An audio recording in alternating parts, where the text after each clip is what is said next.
ओं श्रीं ह्रीं क्लीं महालक्ष्मै नमः।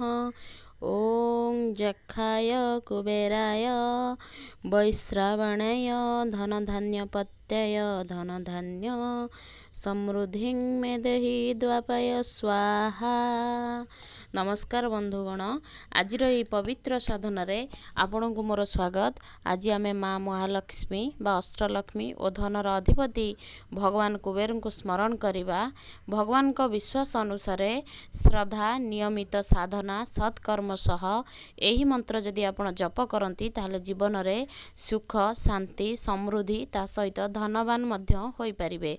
माँ अष्टलक्ष्मी 8टी स्वरूप जीवनर भिन्न भिन्न आशीर्वादर प्रतीक आज्ञा। धन धान्य साहस विजय संतान विद्या ऐश्वर्य और आध्यात्मिक समृद्धि। एबे एक सफा शांत स्थान बसंतु। संभव हेले माँ लक्ष्मी सम्मुखें एक घीर दीप जलांतु। मन को शांत रखंतु, आखि बंद करंतु और भगवान कुबेर एवं माँ लक्ष्मी को स्मरण करंतु। आसंतु मंत्र सांग होई जप करिबा। ओं श्रीं ह्रीं क्लीं महालक्ष्मै नमः। यही मंत्र को शांत गति रे अनेक थर जप करंतु आज्ञा। ओं जक्षाय कुबेराय वैश्रवणाय धनधान्यपत्याय धनधान्य समृद्धिं मे देहि द्वापाय स्वाहा। यही मंत्र को धीरे धीरे जप करंतु। वीडियो रे यह को 108 थर किंबा 110 थर भी जप कले आपण मंगल हेब। तेणु जप समय रे मन रे कृतज्ञता रक्षा करंतु।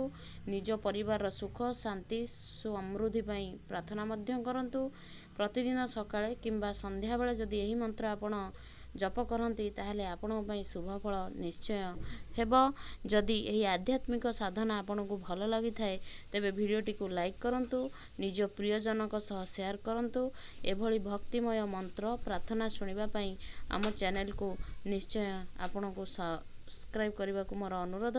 जय माँ लक्ष्मी, जय भगवान कुबेर। ओं शांति शांति शांति।